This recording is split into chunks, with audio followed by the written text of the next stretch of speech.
with much bravado. Don't you know, you don't have to lay down your only life. I need to hear tomorrow.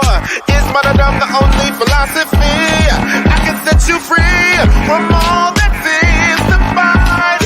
Years ago, you threw the key into the darkest nights, then hit the light to follow.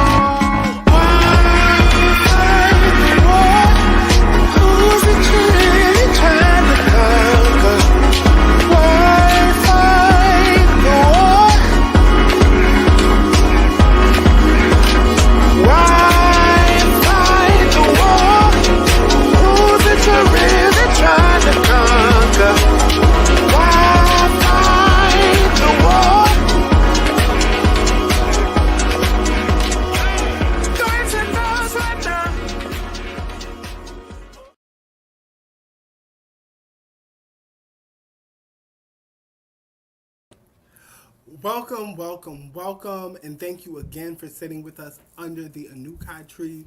I'm your host, Nick Sykes, and I'm here with Jip Jack on the attack. Ow! Move over a little bit, baby.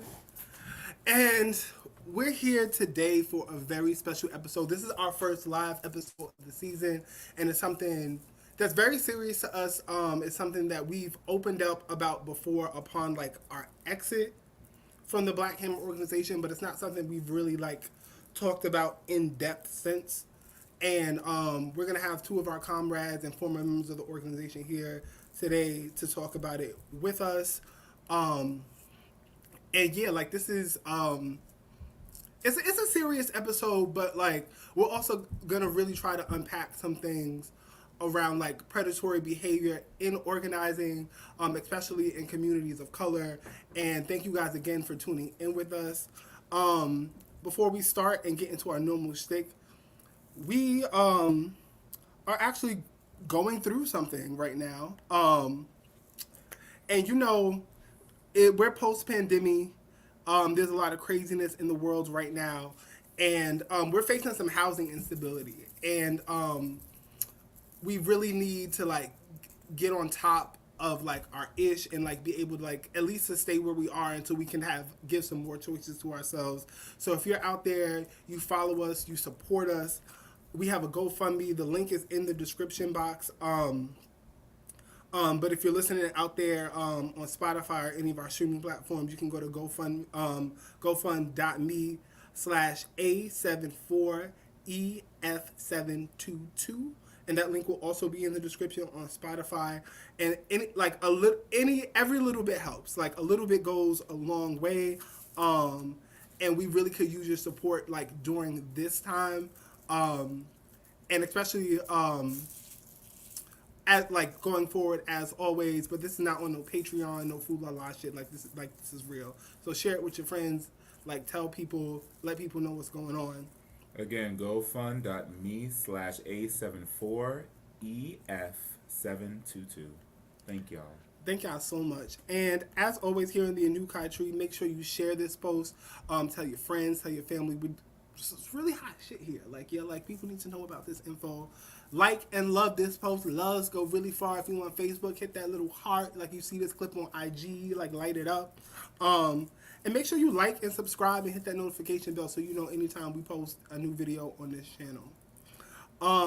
And we're really just gonna go ahead and dive on in for tonight with the Leaf segment. Before we introduce our guests though, like because this is a special episode and we're talking about some deep stuff here, we do want to lay down some ground rules for tonight. So like let me get that out of the way.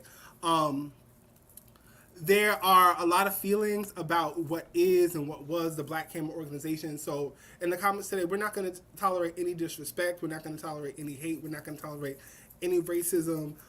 You attack one of our guests or any of our followers, you will get that blockity block because all blocks matter on this channel. Block.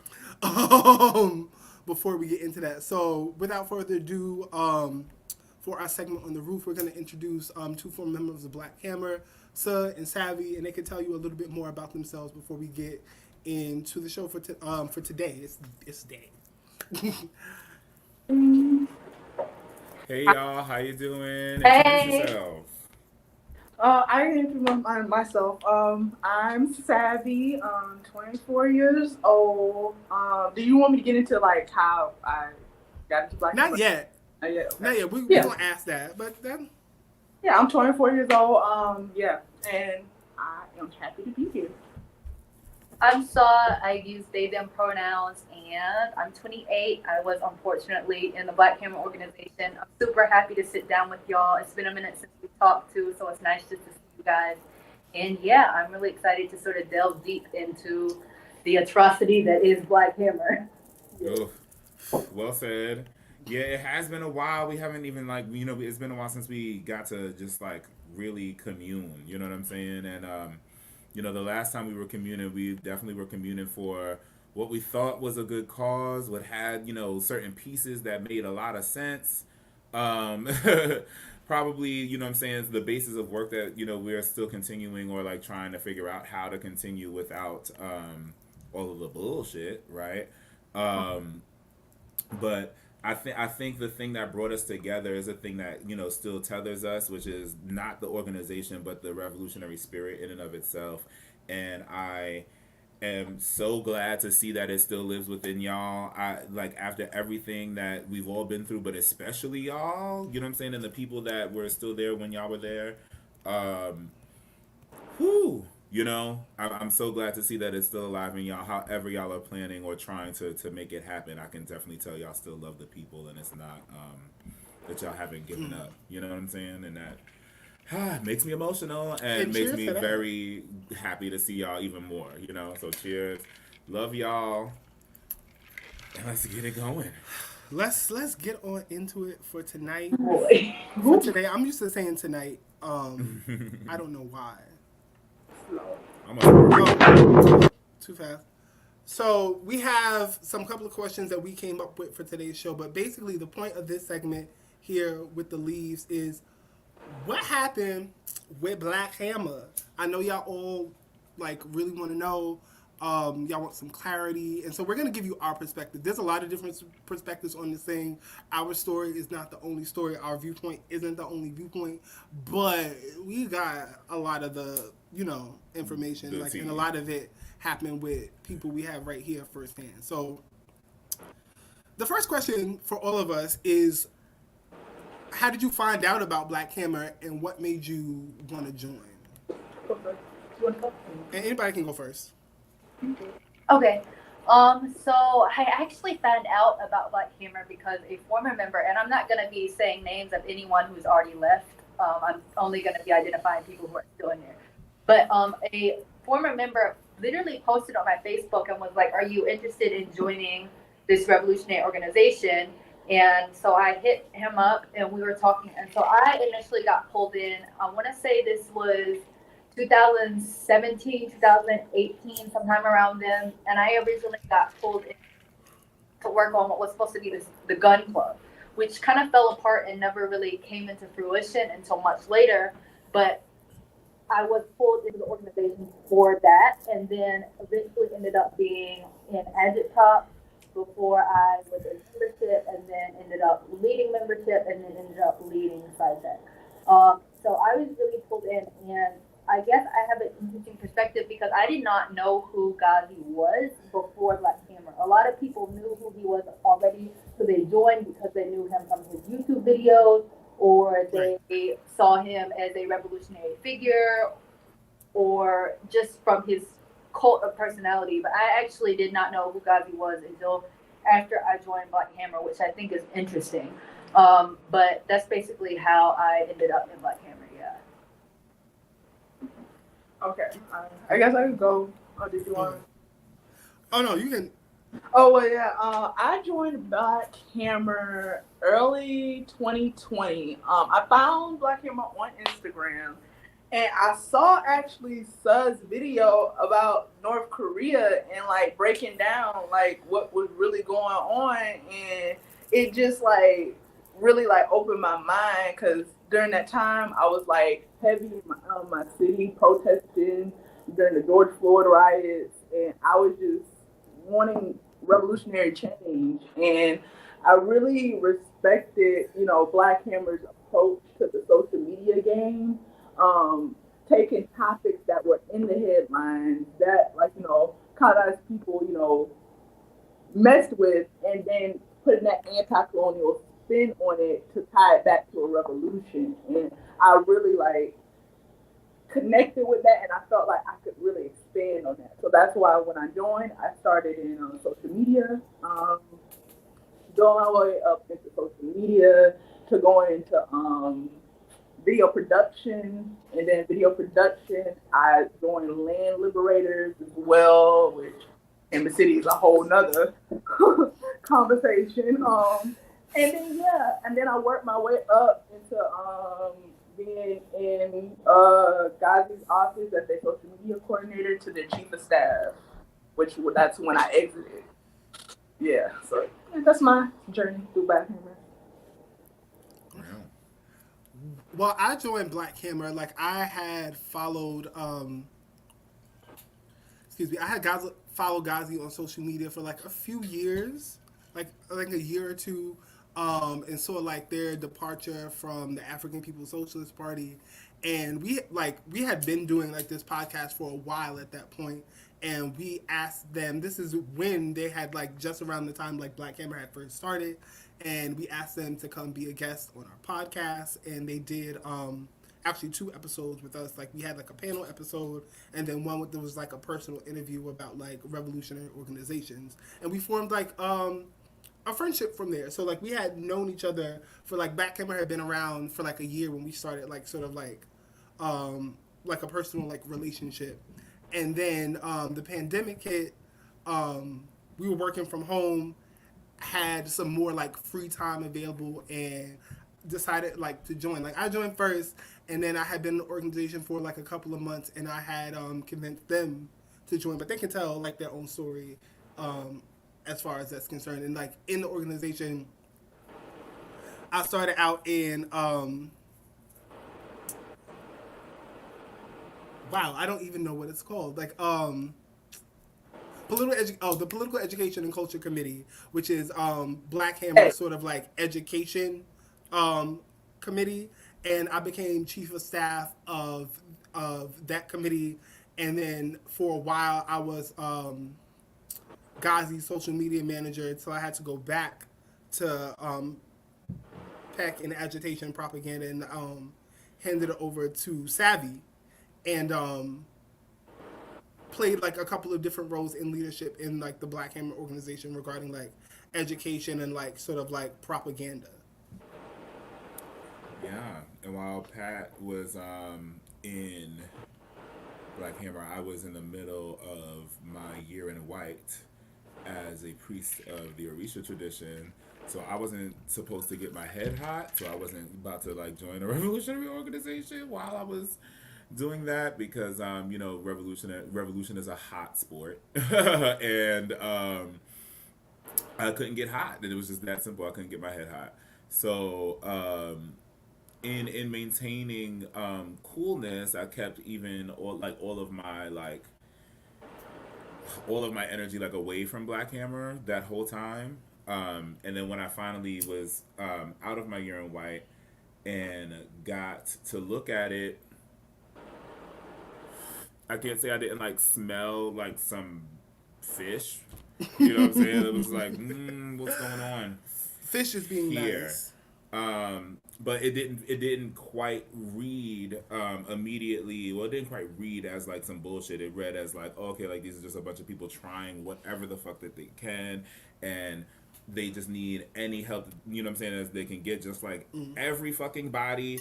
No, you know what I'm saying? So like, I was like, there's no judgment here. I'm not judging you. I smell it, but maybe my presence can like do whatever, or maybe I can bring somebody in that can do whatever, or maybe just like any just any additive can do something that will fix whatever it is, because I couldn't tell what it was, right? So I'm in there. I got into leadership pretty quickly. I'm pretty sure partially because Pat was already leadership, and also the relationship that we had developed with Gazi.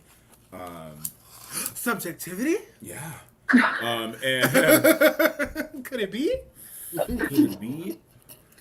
And But also some of the things that were that I was a part of in the first place, I had like years of expertise in. So it was like, Yeah, not that we weren't qualified. yeah, so it was like being I joined I joined Peck, and there was the music section of that before it was named Mad.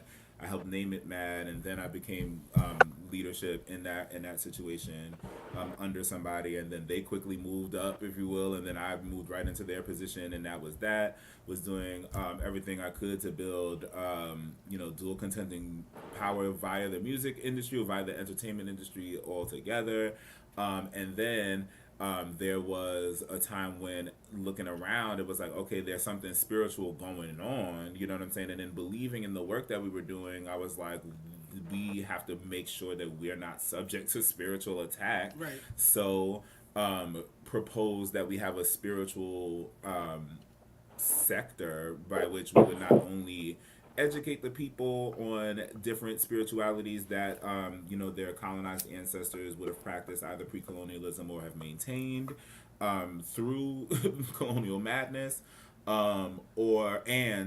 be the witches, you know what I'm saying, for the org to fucking go ham on a bitch if they felt like they was gonna come through on some spiritual shit. And because it was happening. It was going down, and we were effective in stopping so much. You know what I'm saying? Like there could have been so much like more terribleness within like membership and what people's lives were going through. There were things that literally people in squad were catching for people. It was wild. We were doing all that work, and we were keeping each other safe in squad. And by the time we left, squad was like the first thing to go. Like they were like, yeah. And they dipped like very quickly. There was no squad for the most part. At least most of the people that I brought into squad dipped. And the reason for that was revealed to us by Savvy much later, and we're gonna get into that later. But soul contracts and shit. Mm-hmm. But so, yeah, that's my story. Again, we left because they got disrespectful. We didn't even get a chance to leave because of seeing any actual, you know what I'm saying, like. Well, the disrespect in and of itself was very cult-like behavior, but in terms of the organization being something other than something that was actually trying to be revolutionary, because again, we're all colonized, we all have our shit that's fucked up, we all have to be self-critical, you know what I'm saying, and that was the issue in the first place, and there was so much people in the Gazi, for the most part, was not able to be self-critical, but without seeing that red flag and just like, trusting your leader and all kinds of things of that nature, we just wanted revolution. And it was like, okay, there's going to be problems in this org. We're all young, you know what I'm saying? Most very much younger than us, but we're all young still, you know what I'm saying? Just trying to fucking make it happen. And we don't expect that anybody's going to be perfect. Well, let's not go too far into that, because we have like questions that are leading up into that. Actually, before we get into the next question, make sure, like, you guys can ask your questions throughout this live, and we're gonna answer questions at the end at our Brent segment. So put them out there. I'll keep a note of it, and like any questions that y'all have, we'll address them at the end. But the next question that I have for us is, what were some positive experiences that you had in the org? I guess I'll finish since I was just about to be on it. I mean, meeting some really crazy, amazing, like-minded individuals with work ethic that is ridiculous. Like, if y'all only understood the hours. Like, we put in so much work, and it was like, damn, like, if we could, again, out of all of the things that happened, if we could still figure out how to get together with the people that were shit, we probably could get a lot done. If we wanted to do some capitalistic shit, motherfucker, let me tell y'all the hours that we put in and how much money niggas would make if we just really tried, and that's not in our spirit. Like, you know what I'm saying? And to some degree, we need to just say fuck it and get together and do it. But nonetheless, like, it's not in our spirit. That's not like what we do in our mind. It's like, oh, let's figure out how to like levy this in a capitalistic way. Because again, we know that doing that is exploiting our people no matter how you shake it. So to see people with this like level of work ethic that maybe we got from a capitalistic world, you know what I'm saying, to some degree, but apply it in a way that had nothing to do with like being about self, outside of seeing oneself free. You know what I'm saying? And to even see that people weren't even really thinking about themselves. Like, I remember how, like, action items got done more frequently when you were reminded about how literally the person next to you, your comrade, is working their ass off. And you're like, you know what, you right. Like, I gotta see my comrade free. And that was something that I think was instilled, by leadership perspective in their respective oh my god, what's the word, in their respective sections. Okay. You know what I'm saying? Like, in their perspective, that like the leadership in those things really fostered an actual camaraderie within those I agree, yeah, sections. Yeah. And I think that was beautiful, and that's where I'm gonna stop. What about y'all? Yeah, the positives with Black Hammer, there was a lot of positives.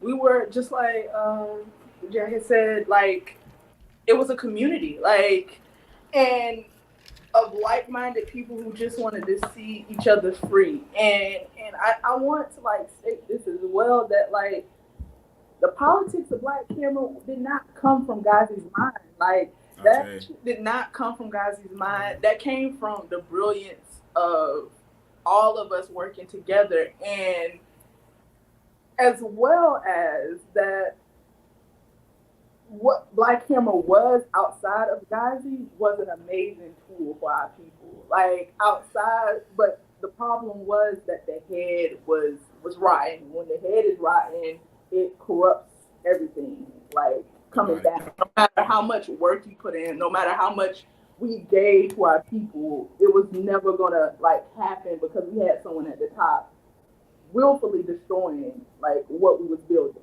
So it was beautiful from science and technology department. I still, like, to this day is in awe of that, like what we was doing like for the masses, like in that department, from the tech department that taught me so much. Like, I didn't know nothing about revolution before, like revolutionary texts and stuff like that before Black Hammer. It wasn't until I was learning from, this department who was like really sitting down and like diving into this, like in a 21st century like mindset. Like, it really like clicked with me. And that's why like it was such a good tool for like especially the younger generation to like learn about what revolution really is and how we can apply it in the world, that imperialist world that we live in today. So yeah. Word. Like, some of these reports, nigga, like, some of these reports need to be documented and fucking released. Like, so like some of the reports that I read, some reports that like the information, I agree, that's real as fuck. Like, holy fuck, I really do hope, even though like I don't know how big Black Hammer's like full on impact is going to be in order to make it into the history books, it needs a case study, and it needs somebody to really go in there and like take all the documents and all of it. Oh my god, some of the shit that we collected in Squad, if you got a consultation done, word, that shit is important for people to know they even got to think about, Sidebar, DP said my only positive experience was manipulating Gazi into sending me his fake news. I can't. But DP, I got some questions for you, son. But you about to come on? We about to send you links now. Anyway, DP knows everything. Yeah, in terms of positive experiences, like for me, like Savvy said, like the only thing wrong with Black Hammer was Gazi, which is so, heartbreaking. And I went through a grieving process of what Black Hammer could have been, because the power that we had, like, it was a real dual contending power, and we really did pass out 250,000 masks. We really did save people's lives. We really were out doing outreach, building relationships with the colonized masses in our community. We really did raise 100K. Like, yeah, and so if that had been harnessed as a vehicle for actual liberation, I'm not saying we'd be free. I mean, America is a beast, but we would be a little bit closer than we were when we started.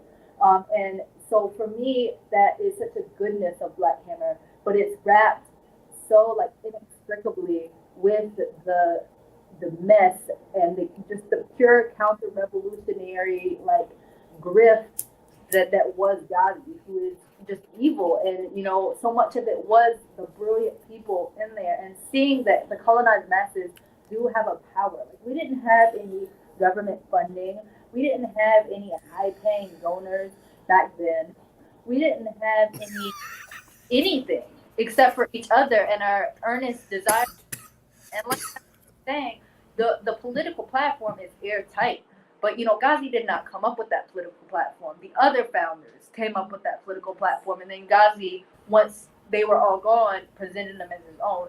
But I have to say that is a positive, even though it wasn't Gazi. Like, that political platform still guides my understanding of the world politically today. So I think there was a lot of good that came out of Black Hammer, if nothing else, to just see what is possible when the colonized masses are armed organization.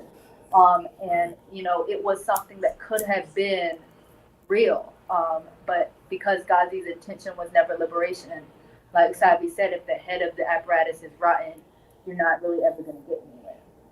But there was a lot of good. It took me a while to be able to see that, but there was a lot of good. And if we could have, and we got close at times, and that's why people stayed for so long. Period. You want to believe. Once you experience it, I wanted it. It's so you can feel what a world would be like led by the colonized masses, because within the organization, that's what you're experiencing. And me personally, I didn't interact with Gazi all that much.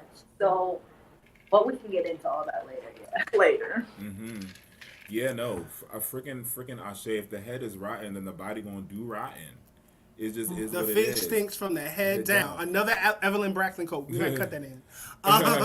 Like it's the kind of thing where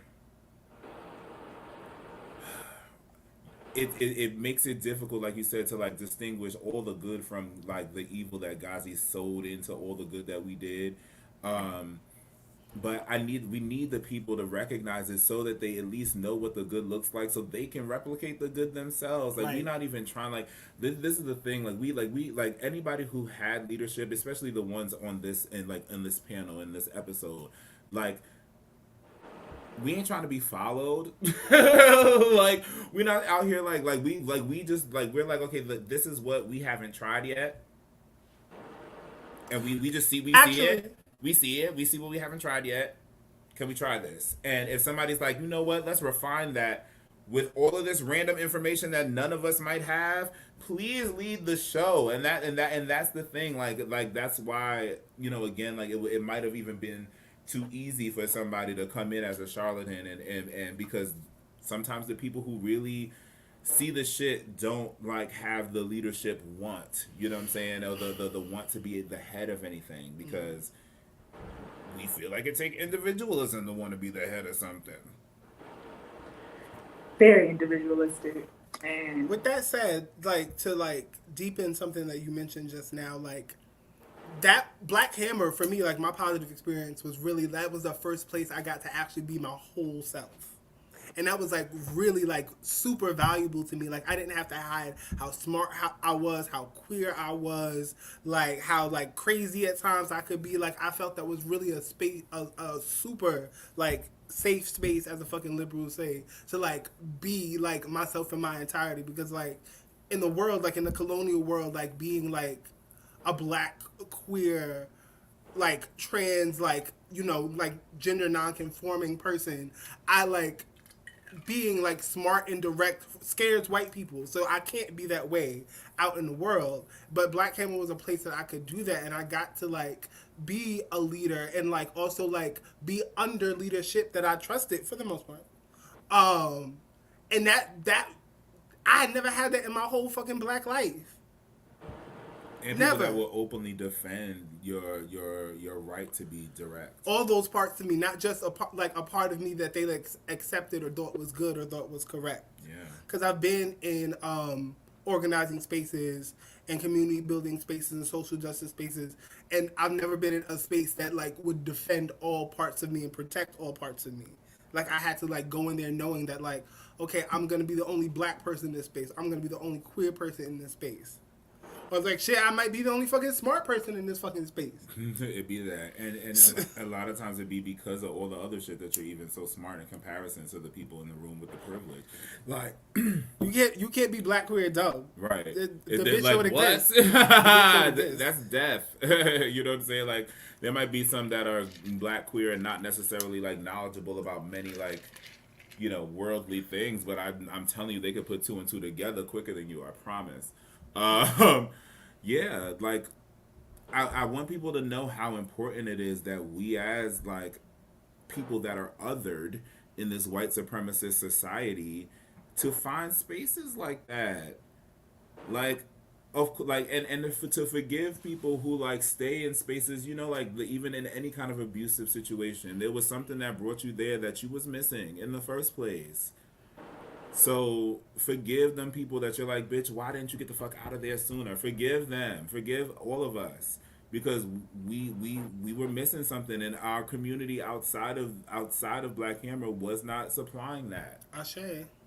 And it's just that simple. So you know what I'm saying? I encourage the Black Hammer members to, like, really focus their freaking, like, energy on blaming the right person, which is Gazi, and to really forgive each other, heal, and create that community that we had, even if it doesn't mean we're organizing. You know what I'm saying? To have somebody that you know you can go to and be like, nigga, did you see what Biden didn't do today? God damn it. And really have the conversation where, like, you know you can't have the conversation with somebody who voted for the motherfucker. You know what I'm saying? Like, just to have that is so important. If you don't got that in your household, there's so many of y'all that are single, so many of y'all that don't have family that get it. You know what I'm saying? Like, you get, like, there's an ex-Black Hammer member that is still a good ass person that you should be contacting. Seriously. Help each other out. Right. Like, we all we got. Like, we're the only ones that had this fucking experience. So, like, honestly, and I never say this, like, don't waste your time being fucking mad. Don't, honestly. Really. And you know, like, I'll never say that shit because I'll hold on to it. I'm the same way. Like, I love a grudge, but I think that, people, there's like a high horse-ism that some of the ex-members are trying to do.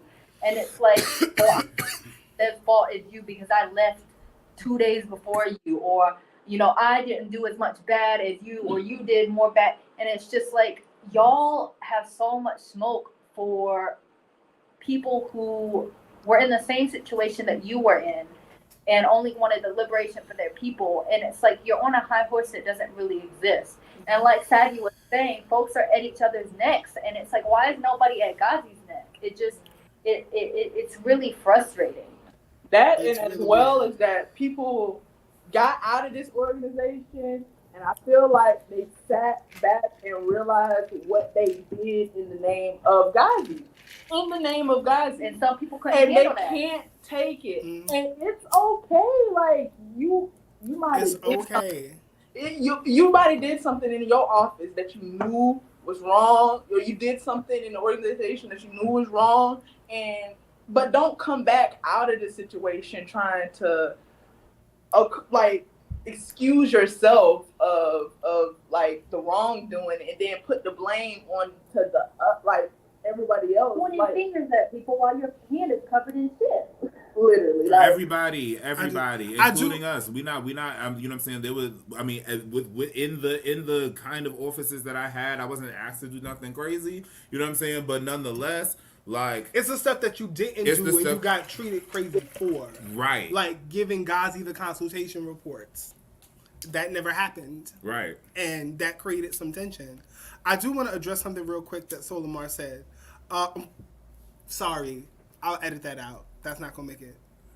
But solely on YouTube, said, I feel awkward hitting people up because sometimes all the relationships become very fragmented and polarized.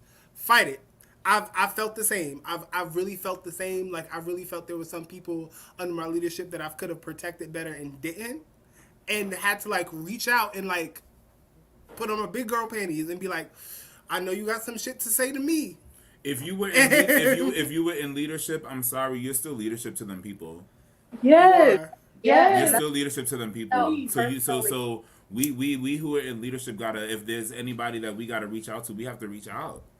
And still be leadership. It doesn't have to be it's not going to be in the name of Black Hammer, just in the name of like the relationship that you had cultivated with this person. It doesn't mean you're trying to recreate it or anything. Right. In fact, release it in this conversation and be like, bitch, I'm not leading you. You know what I'm saying? Like, release it. You are literally free. Fuck all of it.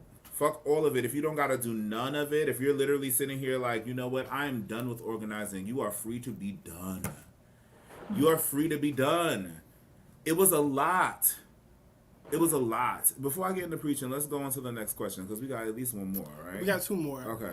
So the next question was actually the part one of the shits. The shits, part one. When did you notice a shift or the red flag started to appear? Like, when did you first notice, because we don't got all day.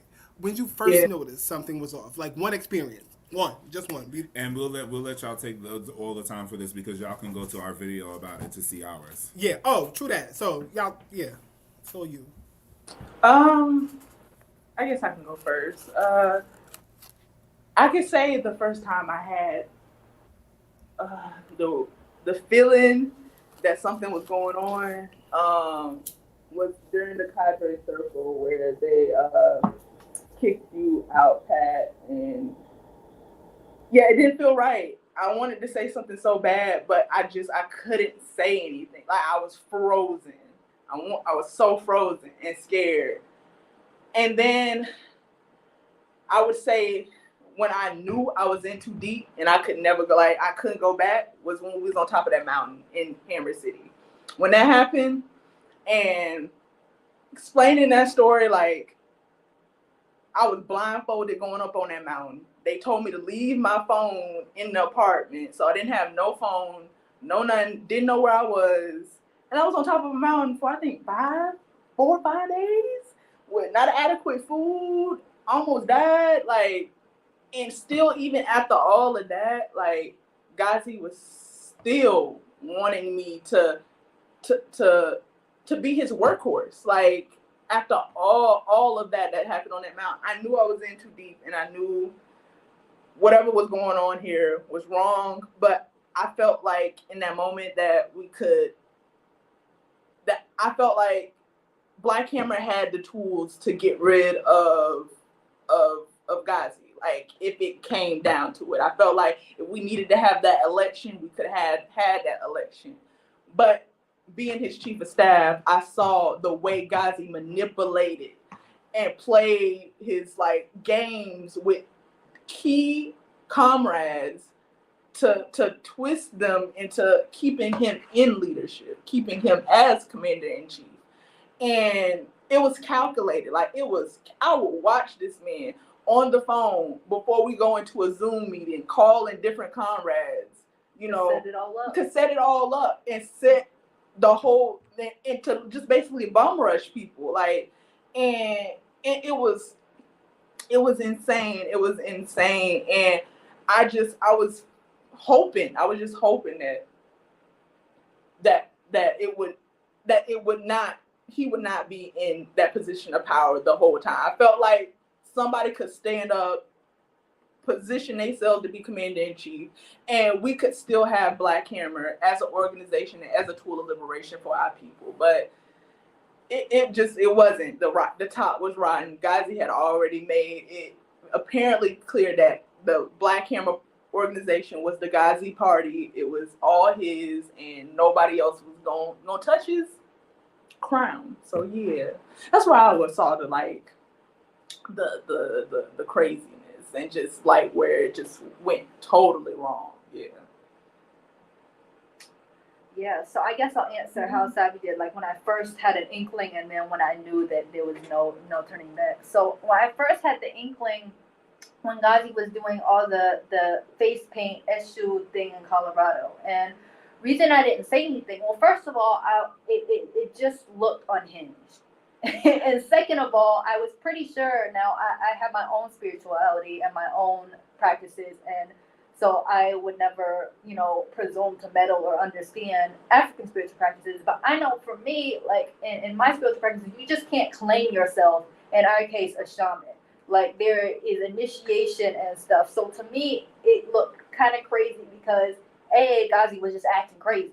Yeah. And B, it did not seem like something that he had come through a legitimate spiritual awakening to go. But I didn't say anything at the time because I thought it wasn't my place. Like, I don't know anything about African spirituality, and it's not something I should know anything about. So I just sort of put my misgivings to the side. And at that time, I will say we were still doing really good work. We were doing a lot of outreach. We were giving out a lot of mass. We were putting out a lot of political education. We were doing a lot of good in the community. So it was easy for me to just kind of put that aside as something that was not my place. When I knew it was just completely fucked up beyond saving is when I physically went to the house. So before then, I didn't really, some people were close to Gazi outside of meetings. I never had that much of a personal relationship to Gazi. So I had never been like that up close with him one-on-one. But when you get into that house and you see that people are starved out and played Gazi speeches on speakers like 24/7, fighting over a single granola bar in the middle of a room with armed guards roaming the place 24/7 with fucking guns, yeah, that's when I was like, this is absolutely a cult and not a revolutionary organization. And I can't even put into words the energy that's in that house. Like, it's just kind of wild. It's just beyond words. There was a lot of abuse happening in the house. Just a lot. And I want to remind people that people in that house was young, 25 under, like young, like. And when they didn't let us pee, and you had to ask Gazi if you needed to go to the bathroom. We did, and like we couldn't go to the bathroom because he claimed that not Joe Jackson. He claimed that if we moved out of our spots, that we was being ableist or like he said the way his brain works, if we move out of the spots, it gives. I can't. It was terrible. Like it got the to that manifesto. point. Talk about the manifesto. Oh yeah. Oh my God. Okay. So yeah, when the manifesto happened, I think I had already decided. Wait. This is definitely for the trunk because that is TTT. Let's hold that. Actually, let's get into our last question. Put us in the double sided view, baby. Thank you. It's okay. It's totally fine. Wait. Really? Okay. The last question for tonight for this segment is, what have you been doing since you left? What has your life been like since you left Black Camera? We do want to address one thing that y'all like that Sir touched on, talking about that. Yeah, I'll definitely. The whole issue thing. What you? So yeah, the whole issue thing we tried to stop in the first place. We literally vehemently opposed. Vehemently opposed. Okay. Don't do it. They snuck and did it without us knowing. Like me being Gazi's social media director at that point in time, helped coordinate and plan the video. Tried to do it the right way. And some things went awry, like we lost a photographer, a time had to change, and then literally the next day when we were supposed to do it, 2 days later that weekend, shot it, posted it. And I'm like, what? Didn't know, like literally did it behind our backs. Begged him not to do it. Tried to literally be like, hey, can I do a divination to see if you can do it? Da, da, da, da. They were like, oh, they're going to go to their Babalawo, and then they would connect me to their Babalawo. Never happened, and then it went down and it was like, Lord have mercy, right? And that was it. So just to put that out there, because I did mention, that I am an Olosha in this video particularly. Again, if you want to know more details, even unto what happened there, you can go to our previous video. What's it called? Do you remember? Why we left the Black Hammer Organization. Why we left the Black Hammer Organization. I'll link it at the end of this YouTube video. Okay. So now, let's get into our last question. What have y'all been on since leaving? So I am still in the PhD program that Gazi tried to get me to abandon because he tried to make us abandon our apartment and quit all our jobs and everything. So I work with stem cells, essentially trying to use different materials to give rise to functional heart tissue so people won't need like heart transplants, and it also can be used for models for cardiovascular research. So that takes up most of my time. I want You growing hearts. You growing hearts, bitch. You growing hearts. I'm saying. I want to organize. That's no small thing. Thank you. I love my It's not. lucky, but I want to organize again one day. But I don't feel that I could be trusted to organize until not in a self-pitying way. Like I know who I am. I know what I believe in. I think I'm a genuine revolutionary. But I just think until I study what really happened in Black Hammer, why I was susceptible for falling for that sort of thing, and what exactly went wrong, that I need to understand that before I can organize again. And so I agree. yeah, I've been reading a lot of stuff and watching a lot of documentaries. I just started a documentary on Scientology. I read quite a bit on like Jim Jones, and so just trying to truly understand that so that when I do return to organize, because Gazi was never the revolution, and the revolution still needs to happen. So just so that when I return to that, I understand what went so wrong. So those are the two main things, and just restabilizing because it was wild, and it was crazier for Savvy than it was for me. I let her tell it, but it was fucking wild, and it was traumatic, and the fallout was a lot. So just restabilizing too. Yeah, definitely. A lot of what Sir has said. I mean, for me personally, it's really rebuilding. When I joined Black Hammer, financially I was okay, but I started giving thousands. Like every stimulus, every monthly check I was getting from the government, I was giving it to Black Hammer. Gazi had convinced me to stop paying my rent because he wanted me to move around the country, and I foolishly did that. Got evicted from my apartment, but still, was moving around. I went to North Carolina, Colorado, Atlanta. And once I left, thankfully I was able to come back, and the comrades in the North Carolina chapter really was that support. I didn't have no family. Like when I joined Black Hammer, I didn't have no community around me.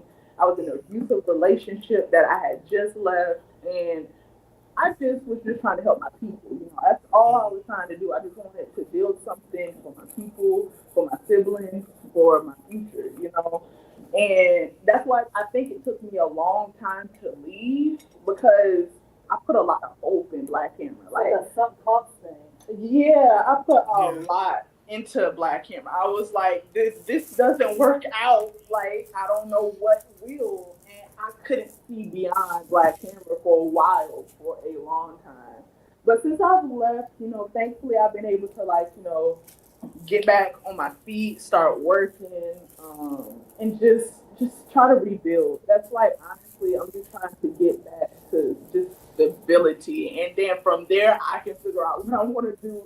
Because I do want to organize in the future. I have all this knowledge in my head. Like I feel like I can't have real conversations with folks. And I feel like I have so much, to give the people and the masses, and just all this experience that we've gained in Black Hammer. I definitely want to organize. It's just no time soon. Definitely, we just need to take that time to heal, and just get it back together, because it was destructive. It was very we literally took the red pill, and it was not good. It was not good. So yeah. Okay. Well, I'm glad, and we're glad to hear that y'all are getting back on your feet. Glad that again, that things, what I'm saying, things might have been damaged to some degree, but they're not lost. And I want everybody, even if you feel again, to really take note. What I'm saying, some of us, are in here watching left a little earlier than these two. Some of us left later than these two. Some of us are still there watching and trying to act like they're not watching. And at the end of the day, like, forgive yourself. Get out before you actually lose something. Get out before you lose something. It's chipping away at something, and you see it chipping. You see the ash of the Thanos snap happening in slow motion. You have time. There is still time. There's always time. Get the fuck out of there. Find somebody who gives a fuck about anybody, and get the fuck out of there. Literally, because literally, if you're still in there, you're at rock bottom. Yeah. Everybody just agreed. Everybody's better than anybody in there. Yeah. So find a stranger, my nigga. Yeah, and I mean, I do want to talk about like someone specifically in the org that's still in the org that I really do want to see leave, because I know like how good a person. I know how good, like, and so, yeah. Benjamin, and Benjamin is like the prototype of like what Gazi would do to break you down to nothing. Like, and he's such a good, sweet, loving, compassionate, revolutionary person. Yes, and so brilliant and able to like teach. Like, his teaching ability is amazing. But the way Gazi has manipulated Benjamin into believing that Gazi's end all be all to the revolution is sick, and he did it to all of us. That was like in a way that we didn't know. But I don't want to put Benjamin's business out there, but he did very specific things to isolate Benjamin. Yes. And then become Benjamin's only source of compassion. Yeah. I'll just put it that way. And literally, the fact that y'all brought him up is wild, because like the person that I was thinking of that I failed was them. Directly, Same. like in my mind when I said that earlier, that's who was in my mind. And so it's so sad, like. And we tried to get him out. No, so when we were getting everyone, I said I wasn't gonna cry. We tried, nothing. We tried a bunch of stuff. We even tried spiritual. No, I'm not crying. That's not happening. It's not. I'm not crying on the live. It's not happening. It's okay if you cry. No, and I'm crying at the pink. I don't even think like there was anything we could have done to like help anybody, and that's what I learned. That's what I learned. There was nothing we could do to help people realize that it was a cult. When I came back after I escaped, I came back and Oju was at the house in North Carolina, and when we had to all drive up to Atlanta, and I had to go back to the house, the escape in the house had to go back to the house again. And even when we got there, like, when you get into the house, you're so fascinated by the organization and the layout of like how we're living in that house, or you're completely petrified of like the control that Gazi has over you. Like, and I'm not no scary bitch, but if you have a gun and I don't, I'm gonna be scared. Right. Yeah. And it's really the energy in that house is terrifying, and we're not even getting into the grifting and how they paid for that house, or actually they were squat. I mean, it's a whole. That was a mansion. Like, yeah, it was a mansion. Gazi had a marble tower. All right, so we're gonna get into all of that good stuff because it is motherfucking time. Oh wait, no, sorry, I got it. It's here. It's on. Oh, actually, wow. So we're gonna get into our next segment right now. Oh, the trunk is where we unpack something either from society or pop culture, and today we're actually going to be talking about, in the trunk segment, cluster B personality disorders. Now, one of our subscribers on YouTube recommended that we look into this after our other video about why we left Black Hammer. So we're going to look at a video about what cluster B personalities are together, and we're going to talk about how that relates to Gazi's leadership. So let's get into it. Welcome back. In this video, we'll talk about cluster B personality disorders, which include antisocial, borderline, histrionic, and narcissism.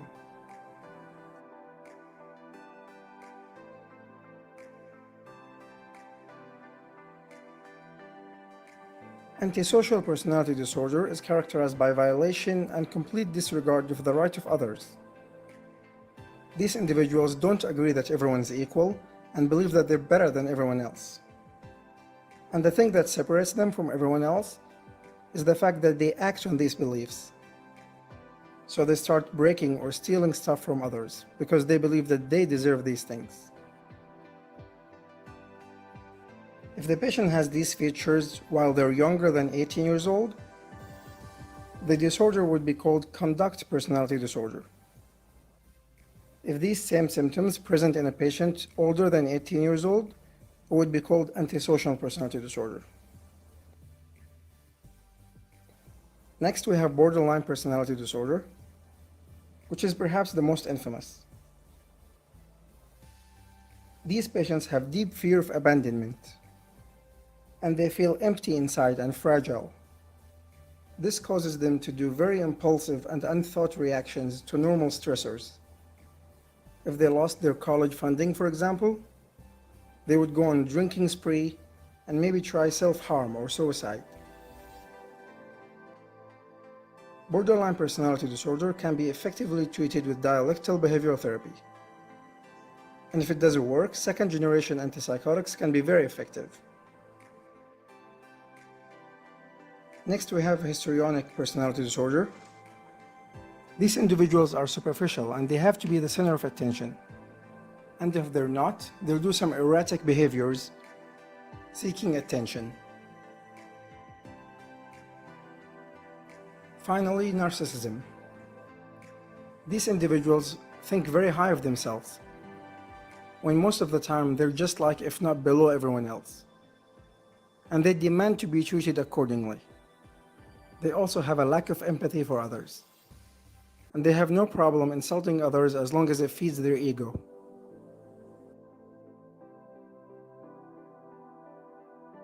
And here's a small quiz.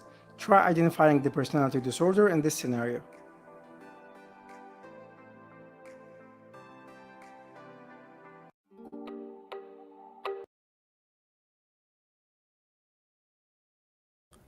All right. So let's oh, we didn't unmute them. There we go. Let's get into this. So that was a very, very white description. I'm sorry, y'all.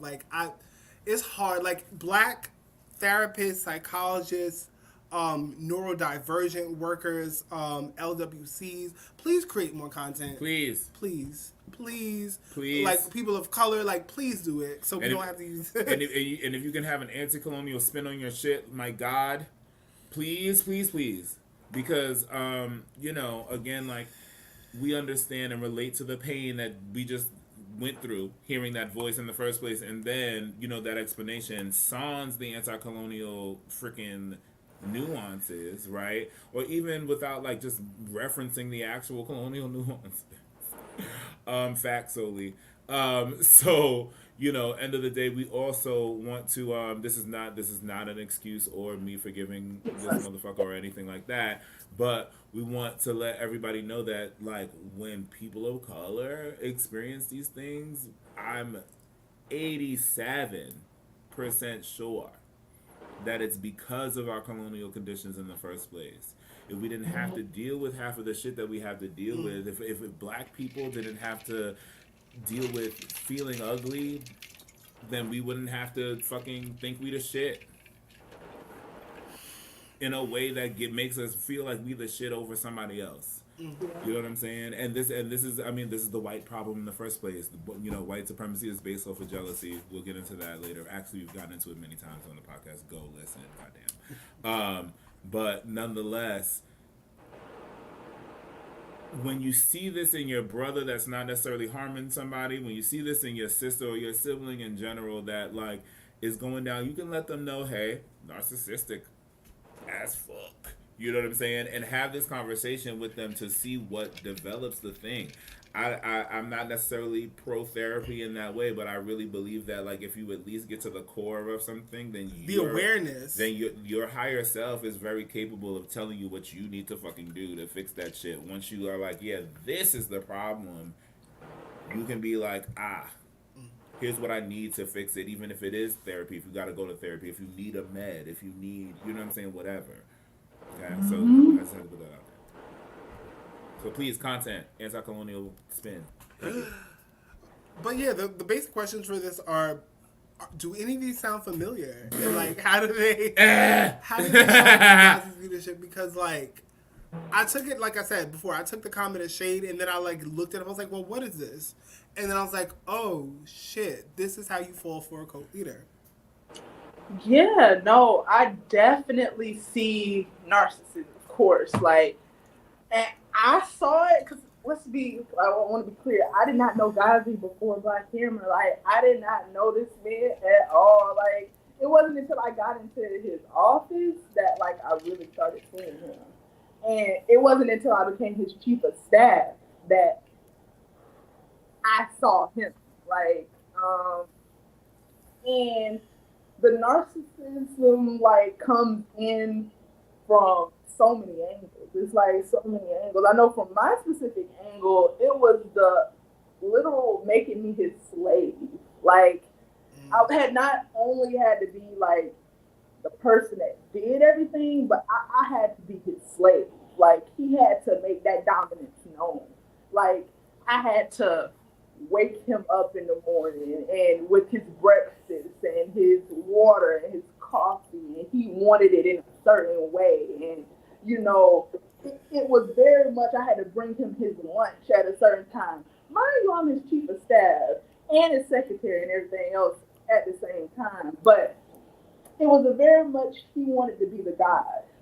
He felt like he was God in that situation. And that historian one, histrionic, yeah, very much. I see that all like in him. Like, it has to be the center of attention. If he's not, he's crazy. He's going to do something crazy to mess something up to blame you. Yes. Literally. Yes. That was the thing that stuck out OD to me. Like the narcissism obvious. The monkey wrenching, constant. How you say histrionic? Yeah. Holy blood clot. Like that shit had me like, whoa. That's it. Like, the thing that's like, I mean, like, and the narcissism is feeding that, you know what I'm saying? But like, it's like if we could get rid of that, like, okay, a leader that thinks highly of themselves is not the worst thing, but a leader that at least like cares about people and isn't gonna snap once they're like challenged in any regard is what you need at the base level. Like, charisma is great. You know what I'm saying? We like charisma. Charisma is necessary. Y'all move for charisma. You know what I'm saying? Like, and you know what I'm saying? We all move for charisma. So it's like when we see charisma, we just needed to not be fucking. But also, Gazi has this like duality of like, you know, putting on the camera this big personality, and at the same time, like, you know, when he goes on, you know, in a meeting preparing himself, but behind the scenes, being able to see who Gazi is. He's definitely very much an insecure, just hollow person. It's very sad. And like, he just no confidence, no nothing there. And it's to the point to where he has rituals. Like, when he used to do his Tuesday rally, it was a ritual. Every Tuesday, we couldn't use the bathroom for about 5 hours before the Tuesday rally in the house because he had to stay in the bathroom with the music blasting to prepare his brain, to prepare himself, I guess, to get the energy of whatever word he wanted to speak. To some of the demons that he required to put up that bullshit. Period. Yes. Period. And he would sit there and just, you could tell that, like, it's an entity entering him because Gazi is not the Gazi who we see acting like a Barney on, you know, freaking social media. Like, that's not him. Like, that is a demon that comes into him so he can give that to the people. He can give that energy and that confidence. And I think a lot of people gravitate to that energy and that confidence. And that's why he's able to find such a cult following of just him. Like, for real, because they feed off of him, like, with that. So, I mean, I try not to unfair diagnose people, but with Gazi, there's just so clearly something like really, really wrong. And I think if we want to look at it, it can come back full circle. It is a colonial contradiction. There's so clearly something that has, like, some aspect of colonialism has just broken him to the point that he is, like Sadie said, so hollow that he has to fill this cult of personality. And even then, that doesn't save him because he's always looking for something more. He's always looking to single out someone who he feels has slighted him and then sick the entire organization on them. He's always, it's just this insatiability that he's always just like, and it does speak to this hollowness. Yeah. And y'all saw a piece of it in that manifesto, which I recorded. That was a hot mess. Yeah, that you saw like that insanity that lives inside of him, like for it's terrifying. Real. Like it is the demon. There is something seriously demonic going on. I mean, it's really, really terrifying to a person, and he just pushes that trauma because I do think it comes from a place of trauma. Now, Gazi lies so much about everything; it's literally impossible to tell what's true and what's not. But I do believe that he did go through some sort of trauma as a child, the way that he talks about. And it has just put him in a place where the only way he feels like he's in control is if he's manipulating other people. Yeah. And I think that's the crux of it, to be honest. And also what happened with, the African part, Socialist Party, and like everything that happened there, and that he went straight from that, did not take no break to create his own personal cult. Like, it just wasn't healthy. And the founders have also, spoken about like that transition, like just that pure transition into like him creating like from, Black Hammer, and then not only like it was too soon. Really creating. It was more or less like him stealing. Like he just stole like all the ideas of the people that he had around him and claimed it as his own. And that's one of the reasons I'm so adamant. Like, people have asked me to join organizations, people have asked me to help out with things, people have asked me to do all sorts of organizing stuff. But that's part of why I'm so hardline adamant that I'm not going to organize until I feel healed, because I think that's what happened with Gazi, to be frank, is that he had not healed from the APSP. Right. And so he recreated it. Mm-hmm. Yeah.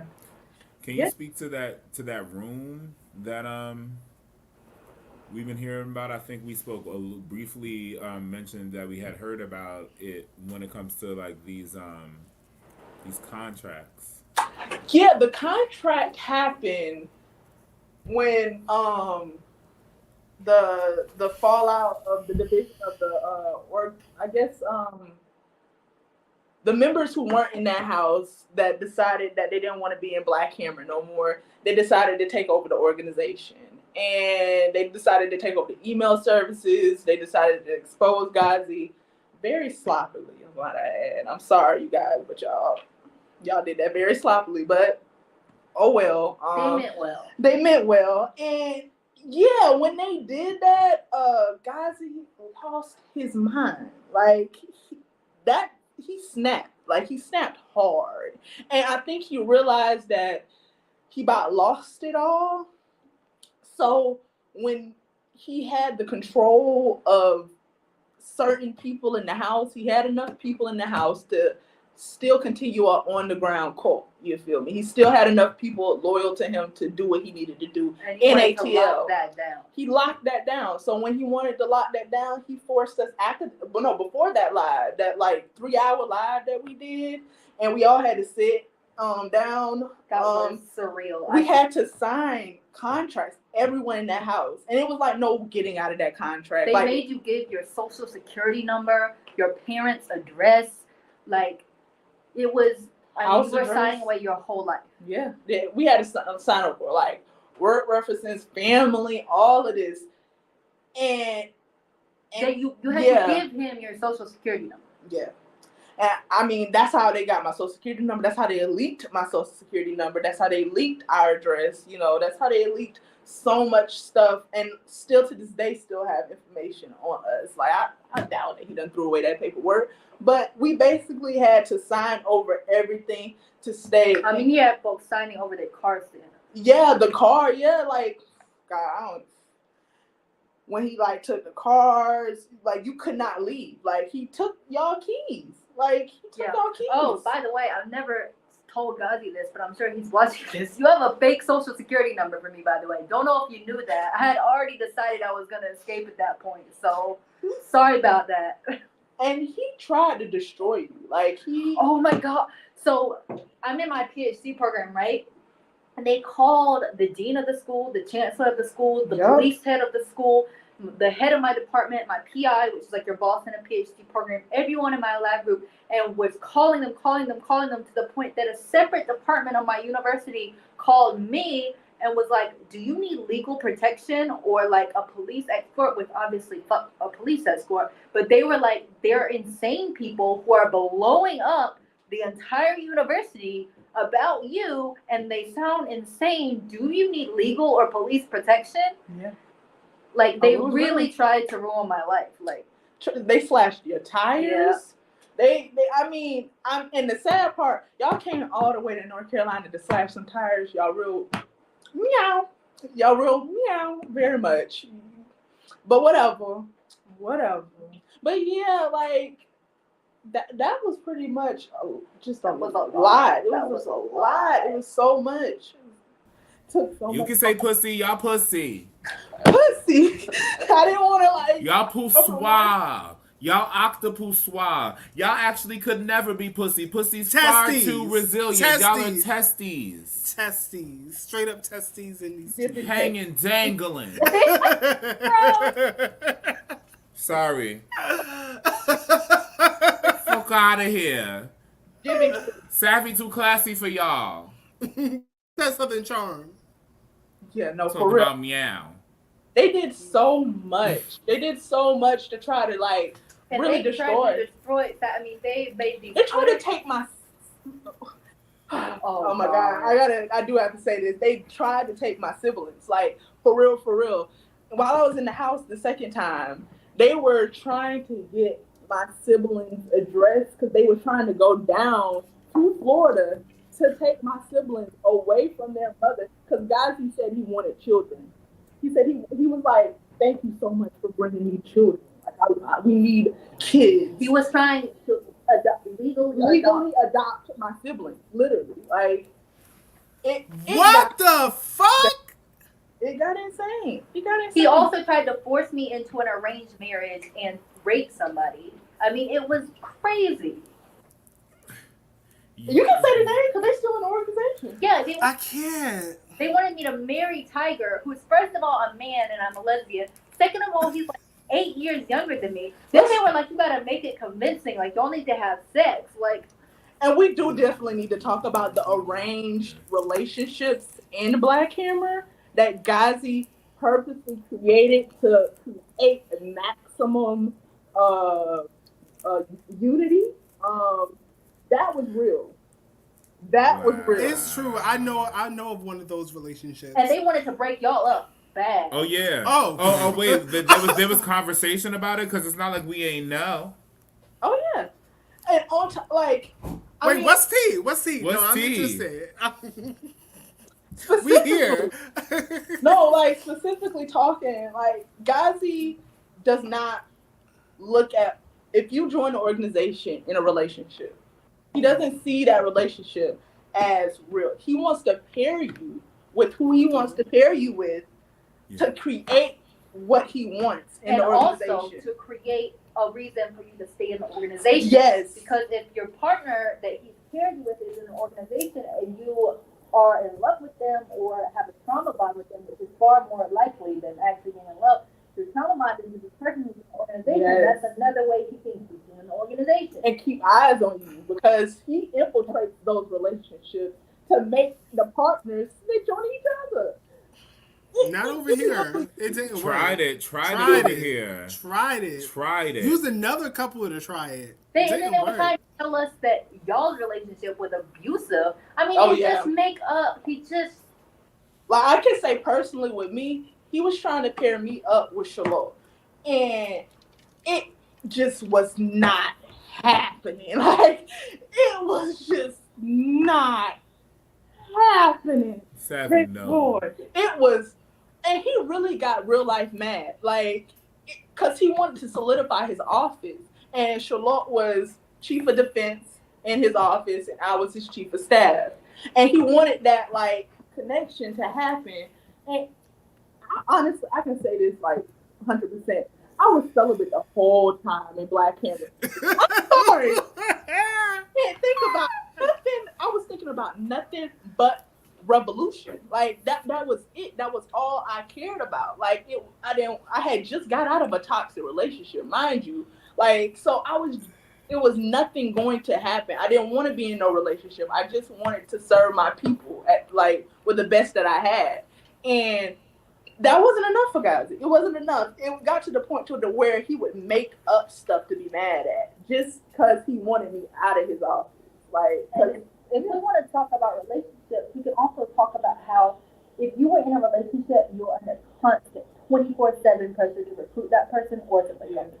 So I dated someone who, like, she ended up ending our relationship because she did not say it in so many words. Maybe she was just trying not to rock the boat. She was like, this reminds me of a cult that I escaped, like the evangelical church. And she was like a licensed clinical social worker.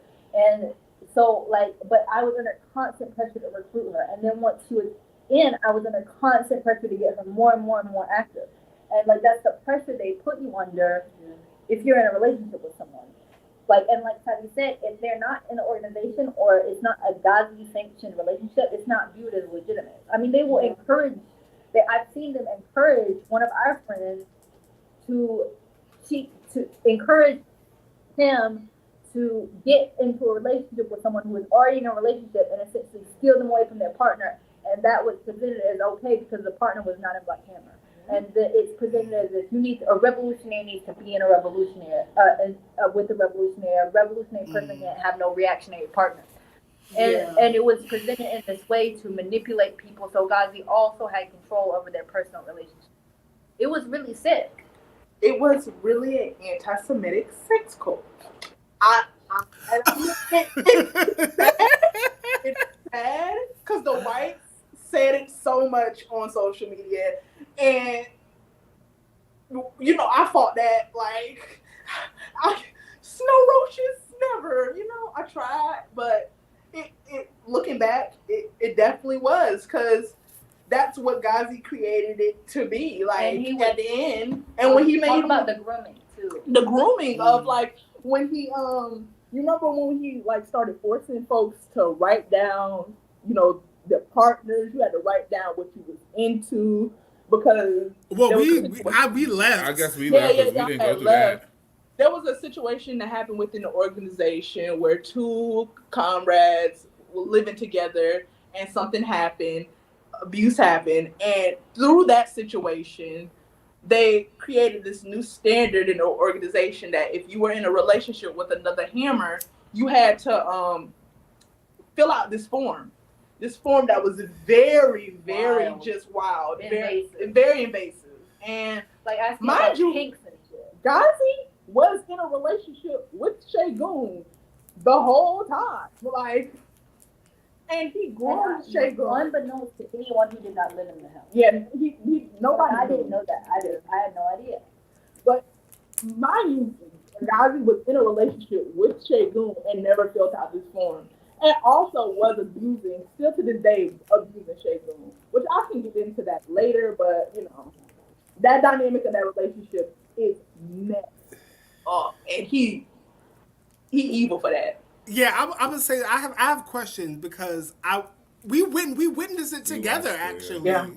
We witnessed the evolution of that grooming happening together. Mm-hmm. So we're gonna get into that later. Let's actually, y'all have given a lot. I wasn't expecting this much meat. Like I was. But let's move on to the root. So the root for tonight is how do we stop predatory predators in organizing spaces, and what do we need to be more aware of?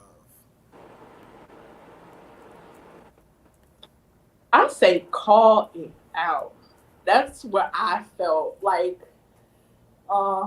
It just went. Just people were too quiet. If they left quietly. Didn't want to say nothing.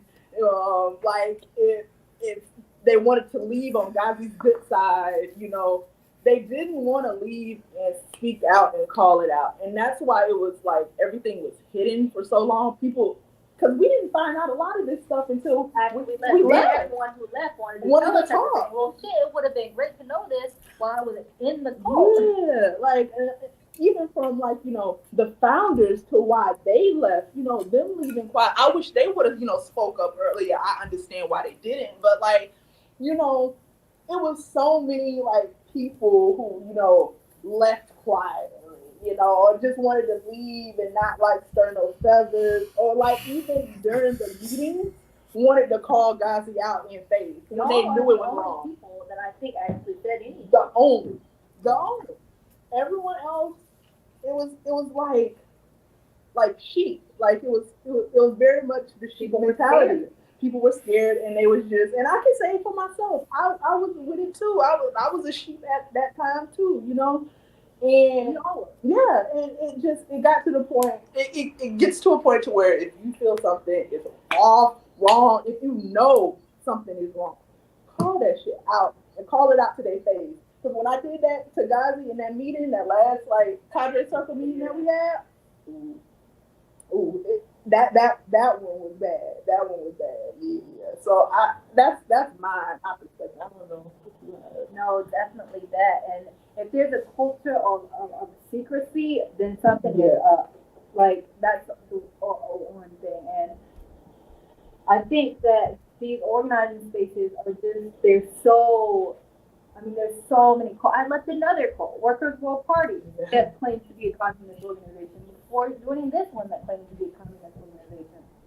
And I think what we could have seen had we not been so blinded by our desire for it to be a real revolutionary organization, I think we would have seen that the organization itself was violating its own principle of unity. Yes. So the organization itself was not even following its own political line. And I think even before all the abuse or whatever, if we could have seen that more clearly, it would have been more clear to us that something was deeply wrong. And I think that just holding it sounds so simple, but this was the same thing that happened with Workers' World Party, and that happens with other really shitty organizations like PSL and stuff. An organization has to be beholden to what it says is its own political line. And I think that that's the main red flag you look for. Because Black Hammer, by the end, at the beginning, it was great, especially when the other founders were around. Gazi had to play nice and really keep it cool. Yeah. It wasn't and I can say it was gradual. Yeah, it was a gradual takeover of the organization. It was a gradual kicking out, weeding out, getting anyone he couldn't control out. It was gradual, and he did it. And I think about all the times that he had these urgent meetings, 10 hours long, and these urgent meetings, and these constant wanting us to be attentive. We had no matter where you was in the world, if you was in a Black Hammer organization, people you were straight forced to skip funerals. Yeah, to be in a meeting. Yes. You could not do it was the removal of you from the plantation. It started off as the removal of the plantation is dying, and quit your job, which ensures that you're financially dependent on whatever hammer house he moved into. And he did that. I know, to kick out some of the founders. I remember the meeting with Mateau specifically. he will use a lot of things that are true in the world. You know what I'm saying? That's the part that like we gotta really also like focus on, and how like he was able to just like convince so many people that like he knew what he was talking about, let alone like Yeah. knew the way. You know what I'm saying? Like he used something that really happens. You know what I'm saying? Like the relationship between you know Africans and the indigenous people of Turtle Island, you know what I'm saying, is somewhat tumultuous in a way that like we don't listen to each other as much as we should listen to each other. And a lot of times because of how certain things happen in history, we, you know what I'm saying, as black people, and because the literally just dark skin being like some of the worst thing that can happen on the planet to a person, it's like he used the fact that there's this lack of listening on both sides to make Yeah. it feel like he wasn't being listened to by Mateau in a way that felt very familiar to everybody in that room, including people that weren't necessarily black. See what I'm Yeah. saying? So like that made it easy for him to then like motion for Mateau to like get less leadership, and then essentially Mateau was just like fuck it and did, right? So like these are things that like as much as he's not talented in any of the ways that matter to the people, you know what I'm saying, he's got that manipulation thing down. This He's a is not genius. something a lot of people try to like shade folk for being able to like have called it or whatever have you, but it's like a lot of you called it because of your own individualism, whereas like he used people's ability to see outside of themselves to literally fucking like infiltrate. Yeah. Yeah, no, he definitely, that was like his skill, and that's all he did. Might I add you, that was the only thing this man did, was Period. to derail, manipulate, and disrupt all the work everyone was doing in this organization. And you gotta understand, to disrupt 1,000 plus revolutionaries in an organization, that takes a lot of time. That takes a lot of messaging. That takes a lot of manipulation, getting under, like, Sporadic behavior, like we're literally like in the knee deep of planning like multiple like candlelight visuals. Oh, we battling consciously on Twitter this week. literally. Like, wait, the fuck? No. Planning candlelight vigils as though one, that's everybody's tradition, and two, that doesn't require quite literal spiritual setup. Like just leaving everybody open and trying to make everybody open. You know what I'm saying? Like literally trying to just leave everybody as vulnerable to his whims as possible. It was really And then creating a situation where no matter what direction you take or whatever you choose as a leadership of in your position, you're never going to be right. Like that's the point of it. Like he leaves it open for you for you to make whatever decision you decide in your position.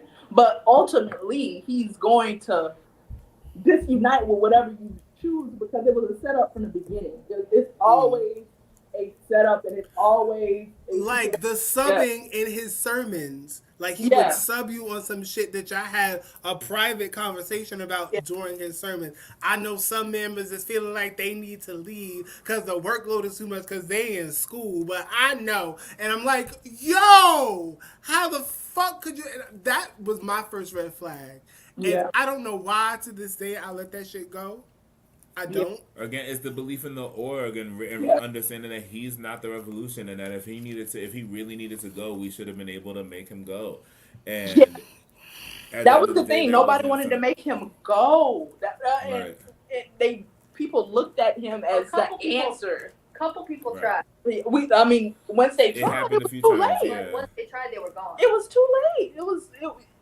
When people really started trying to like out Gazi, it was too late. It was after I had got kicked out. It was after. Yeah, well, it was while we were leaving. Yeah. It was after.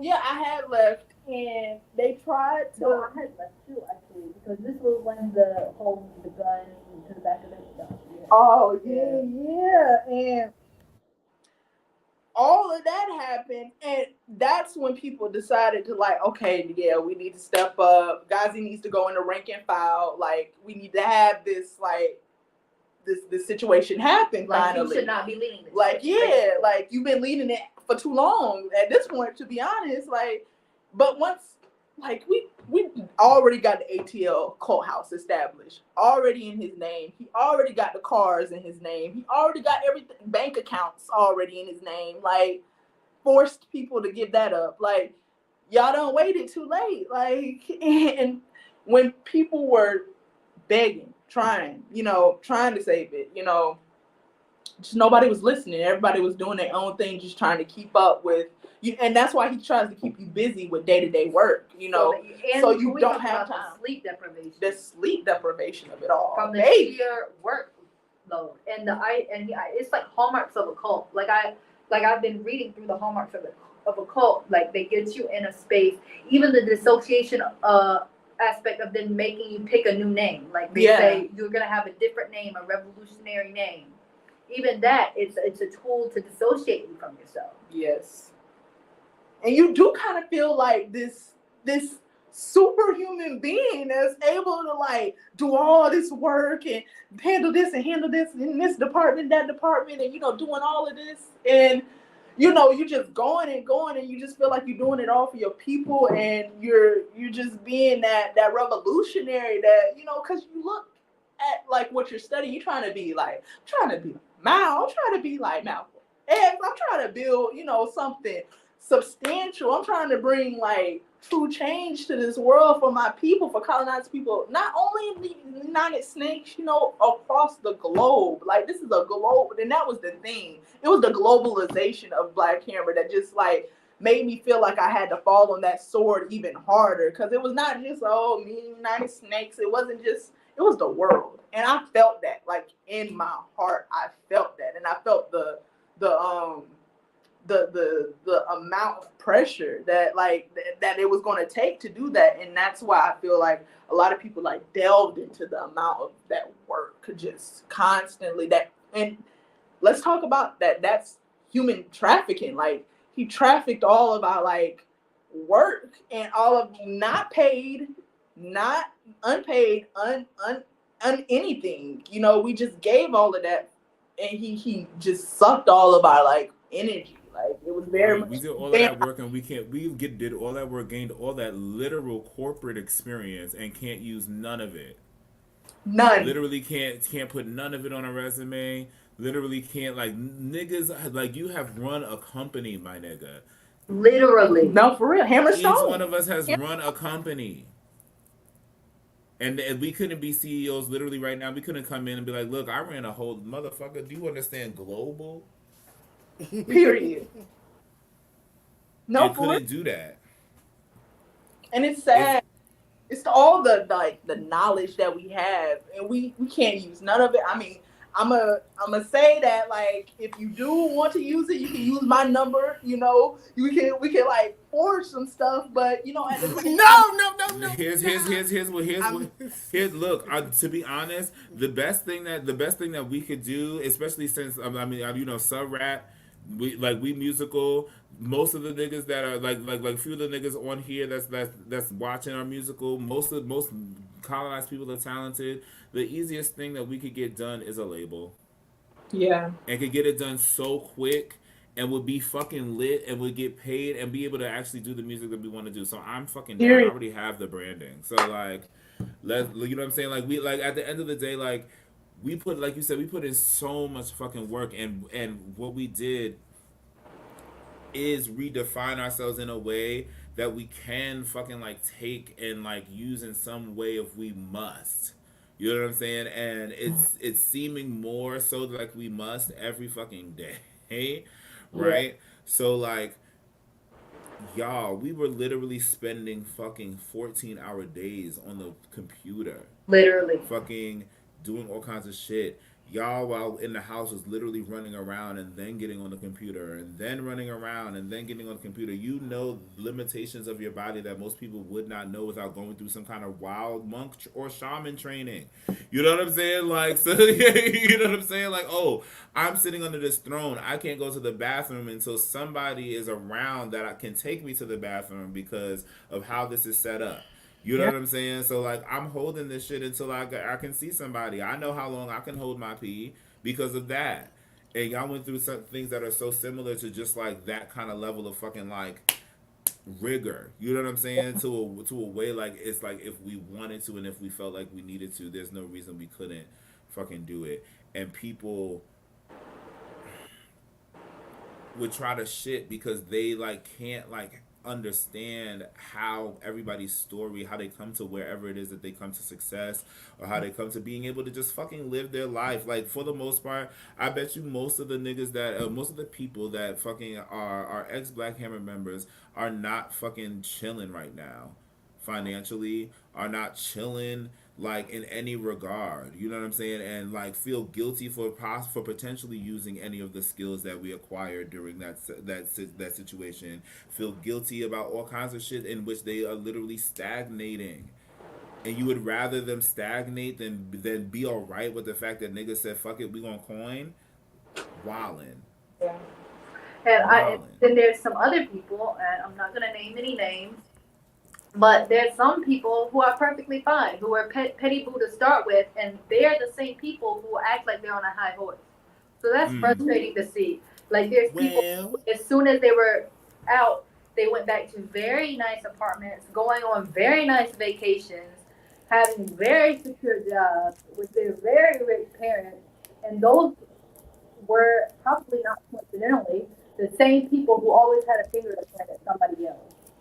And let's just say those are the people who were doing a lot of the most evil shit for guys. And I mean, I can say that for a fact, being his chief of staff, looking at his messages, was in his phone, checking his emails, knowing how much he communicated with certain people. And then so the person we're talking about had the audacity to tell other people who escaped to be quiet about it because they know that they were in the dead wrong. Let's talk about it for real. I mean, some of those kinds of reports are very criminal. You feel me? You know, some people had people about to kill themselves. You know, just like you had folks planning different stuff to hurt people. You know, you had people perjuring themselves to landlords. Literally, like it. It was a lot of activity done in the name of revolution. You feel me? You had people denying people the funds to bury their daughters. We ain't gonna talk about that. Africa, the way Gazi did that, like that was awful. Like, and just the funds in general. Like, he had people believing that hammer houses were funded by the organization. I ran into the lies. We had to. We're gonna hold some of this because some of this tea. We're gonna do an after. Do y'all mind doing the after? Do you mind doing the after? I don't mind doing the after show. We're gonna do an after show. Support the like actually, factually. Yes. Support our GoFundMe. Like, if you donate to the GoFundMe tonight, because we like this is real serious, niggas. We need your help. I'm not even fucking playing around. Like ain't super out of bed over here. Support the GoFundMe. I will put the link up on Patreon and send it to everyone that donates to the GoFundMe of the after show because there's some real shit. We need to get it out. I'm feeling moved. If are y'all down? Yeah. We'll do an after show. DP, are you down? I see you in the comments talking your shit. Get on this. You gotta show your face, nigga. This will be all audio. Like, I'll send you the link. Let's just let me know. That's you my wanna talk homie. your ish. If you want to talk your ish, and we'll make the people pay. And we'll make the right. DP know more than anybody. Me and DP hell yeah. all the time. I promise you. Like, we're not lifting up. I just want to say that as well. We're not lifting up off of Black Hammer's neck until it is destroyed. Ever. And I mean, I really feel like it's like have gotten so high into the organization, me being Gazi's chief of staff right next to him, I can't. I mean, I agree. People are like, why you keep talking about it? Why don't you let it go? Like little conversations I've had with ex-members, like, it's too much. You all on social media. What are you trying to do? And I'm like, make sure this never happens to any fucking body again. Like, that's what I'm trying to do. Let's talk about like what he's doing now. Like, I'm not gonna talk about after. Like, save it. Let's get into the next segment. Yeah. Wait, hold up. Wait. I have to do a thing. Shit, sick.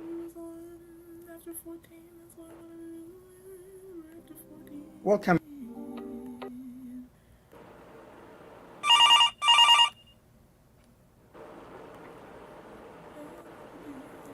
Okay.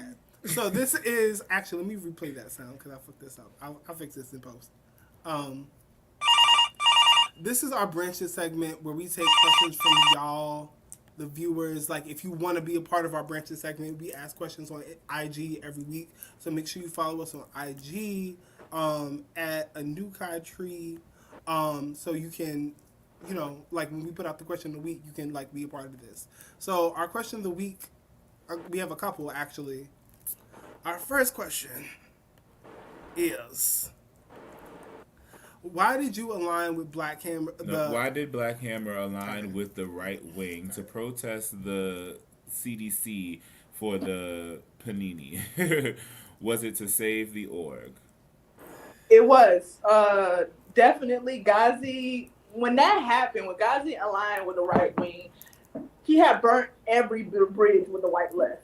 That's how we was getting funded. Let's be very clear. We had raised about $25K off the white left in like 4 months. Like, one of the people who's acting blameless is the main reason that happened. Like we had white folks donating plasma for our money, bitch. Like, let's be real. Like, it was, Gazi was getting so much funding from the white left and from members, like the members that were like dedicated, like me, like different comrades who were living in the house, you know, and just across the country.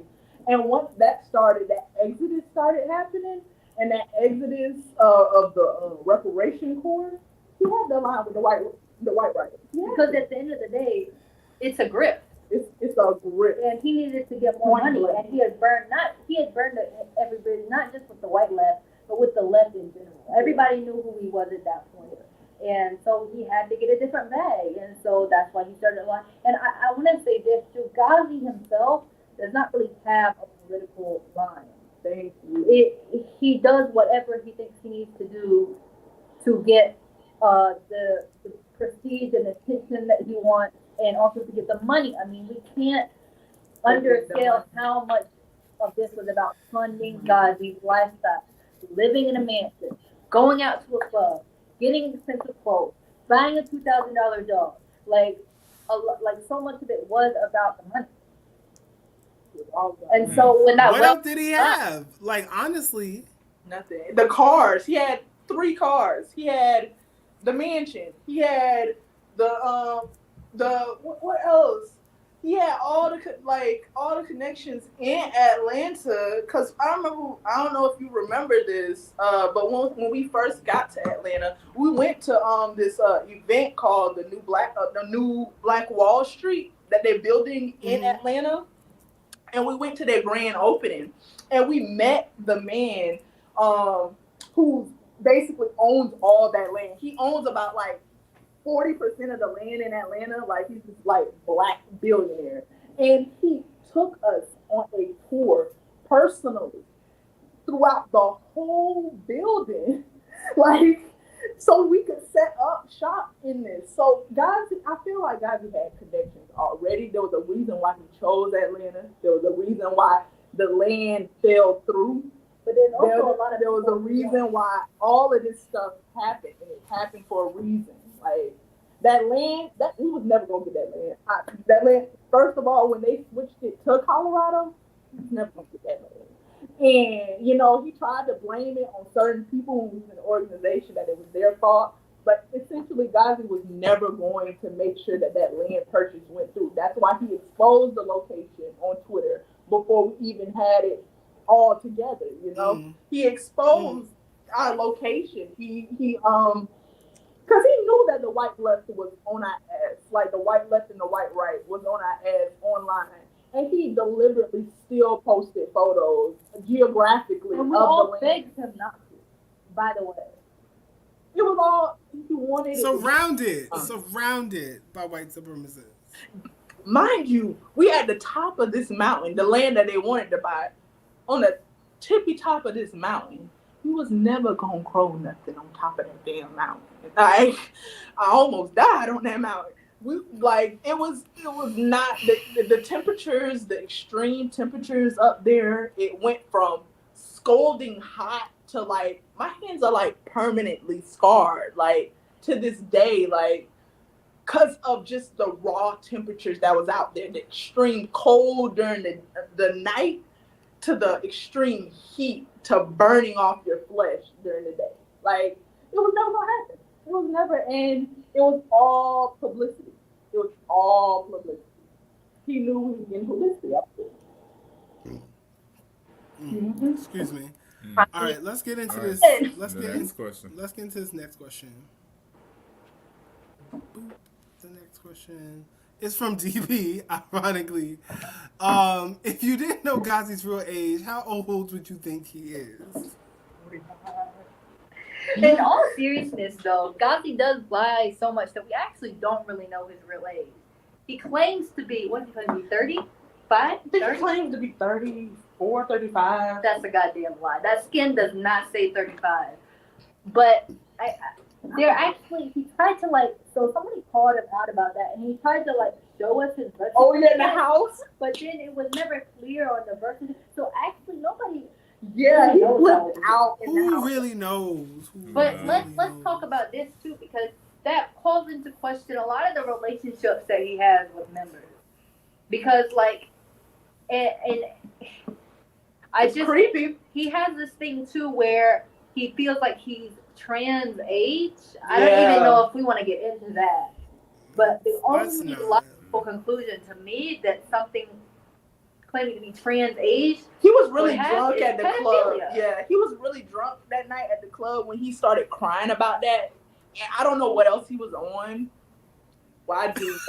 I was like, if nobody know, girl, you know. Right. I'm not gonna be messy. No, let's not. Not here. I know exactly what he was doing. He probably did you bring it to him. He actually did, but he was just off one, and he was just bald. Like this was during his stunt queen era in Atlanta. He had got us all there. We just got the house, and he was taking us all to the clubs. Like he wanted us all out as promo with our Black Hammer shirts, going up, handing out flyers, and that's how he was presented it to the organization. You feel me? He was presented it as we mean the masses where they are type shit, like all of that. What he used to do back in the day. Yeah, but it was really a way for Gazi to come back to Atlanta and not feel like a complete loser. Like, let's be 100% honest. Like, he wanted to show up for his friends and wanted to act like he had something going on for himself. And it was cute to have his little entourage, which was us, at his beck and call. Oh, I want a drink at the club. Shivani, go give me a drink at the club. Oh, I want this. This one, go do this. Go back to the car. Like servants. We basically his servants out there. And But I will say this too. People in Atlanta are very wary of Gazi. Most of them do not like him, and many of them want to beat his ass even more. Because he had already sort of built a reputation for himself. Exactly. Round. All right, last question. Does Gazi have a real relationship with his mama? From DP again. And don't. So shady in the comments. And don't. He don't. And don't. He don't. And he likes to say that he does. But I learned a lot about like Gazi's like family situation and with his dad and his mom. His mom doesn't really mess with him. She does live not in Atlanta, but in Georgia, where we were like in the area that we was living in. She do live out there, but she doesn't have any like connection with Gazi, and if it is any, it's very bare minimum because he's very disrespectful towards his mama. Like I've heard them on the phone together, and it's it's given very much FUB, you gonna listen to me, da da da this, da da that. Like very much, I got you in control. He doesn't have no relationship with his dad though at all. At one point, he wanted defense to put cameras in his mother's lawn. Do you remember that? Yeah, but that was just a busy action item to keep you in the circle, you know. Right. Wow. Do you want to answer questions from the comments, or you want to just?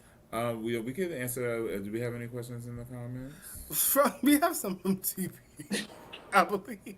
Lord have mercy. Oh wait, hold on. Let me just double check to make sure. Okay. So, DP, you better show up when I see You better this come thing. to this motherfucking after show. Anyway, DP says, is it true that Anko beat up Gazi? We get to the mess of the show. This is what we do. It's no fun if the homies I can't have none. cannot speak on that at all.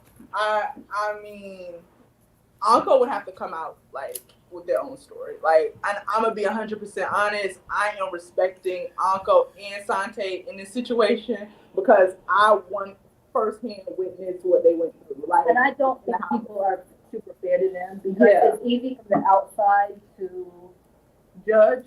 but I think they went under Anko did some of the worst stuff that anyone in the organization did other than Gazi, but he also was subject to the most abuse of anyone in the entire organization. Yes. So it's very much, that's nuanced. why I say, like, you gotta understand, Gazi was human trafficking folks all across the Anko country. is young. Like, Anko was very young. and Sante's even younger. And neither of them had anything else to go back to. Nothing. So, and Anko, I will say this in his credit, he was the one person that tried to take power away from Gazi. So I don't think he's being treated super fairly. I understand people are upset with him, but I think that people just don't know the full extent of the story. And they will come out with their story When they're ready. But they gotta heal. Like, Yeah. you gotta understand, like, there was high, like, and they was at the brunt of that. Like, that was a battle in that house, a spiritual battle between Anko and Gazi. Like, that was real. And I pray for them. I pray for their healing. And, you know, I do love them. I do care about them. And I just hope that, you know, whenever they're ready to speak, I can't wait till they tell their story because it's a story that needs to be told. And it really It's insane. It's insane. Yeah. All right. Okay. What's the next question? That's our last question for the night. Okay. So we are going to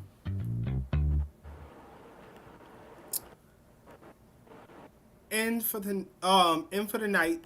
If you want to catch the after show, we're gonna like go on for like a little bit more, and like I have some questions I want to ask. So if you want to see that, make sure you join us on Patreon or support the GoFundMe. You can follow us on all social media wherever podcasts are streaming. I'm gonna put that link up to like those who donate or like join the Patreon so y'all like can see what we're talking about. And again, thank you for sitting with us. I'm Mick Sykes. I'm Chip Jack on the attack. Brow. And oh wait, it's not us. I'm a little tipsy, y'all. Good night. I know you're so used to seeing the flashing light.